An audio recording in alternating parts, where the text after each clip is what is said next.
This segment is brought to you by the Kansas Soybean Commission. The Soybean Checkoff, progress powered by Kansas farmers. Welcome back to Farm Factor and the Kansas Soybean Update.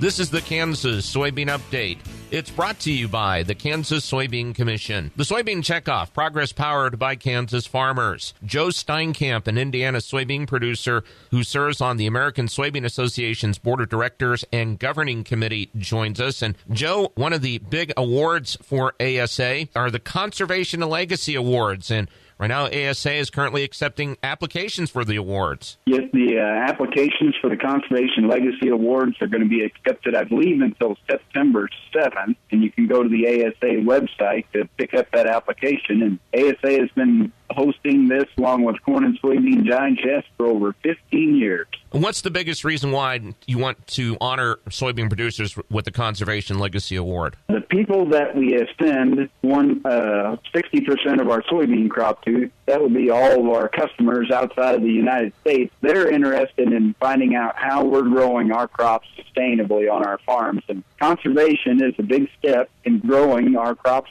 with conservation in mind and sustainable, because they want to know that we're going to be able to supply them crops in 2018 and on into 2020 and for 50 and 100 years later, because they're counting on us, so they want us to be doing it sustainably. So the American Soybean Association want to honor the people that have been doing this already and encourage others to do that. So the more ways we get the conservation out to our neighbors through these awards, that way more people will consider doing it. And we want to reward the people who are doing it right now. Now, something new for this year, there is a new region that's been added to this year's program. After all these years of being involved in the Conservation Legacy Awards, we finally decided that the people in Minnesota and North Dakota and South Dakota and Wisconsin and those upper states do things differently than Kansas and Missouri and Iowa and Illinois and Indiana. We divided that up and redistributed our regions, and that upper Midwest is going to be all those what we'd consider upper states, and then Indiana, Illinois, Iowa, Kansas, and Missouri, more Corn Belt states, will be together, because Indiana doesn't do it exactly similar to Kansas, but it's more similar than some of our friends in northern Wisconsin and North Dakota. Joe, as you mentioned, the applications must be submitted by September the 7th. What is the best way for the soybean producer to submit their application? To get online and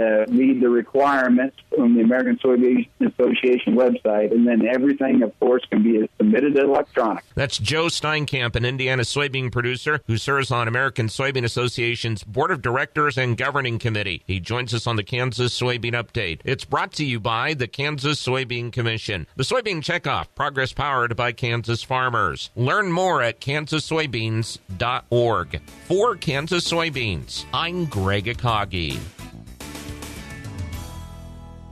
Hope you enjoyed this week's Kansas Soybean Update. Stay with us after the break for more as Kyle Bauer and David Clausen reflect back on the Starbuck wildfire. What if sustainability were synonymous with U.S. soy? If energy efficiency, water quality, and soil health help define U.S. soy's value, that future is here, the time is now.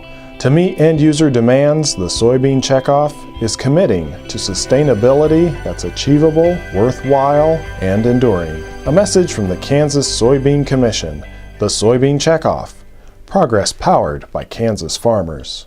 All over the country, more and more communities are making the change to biodiesel made from U.S. soybean oil. And the decision continues, improving the health and welfare for millions of Americans while adding billions to our national economy.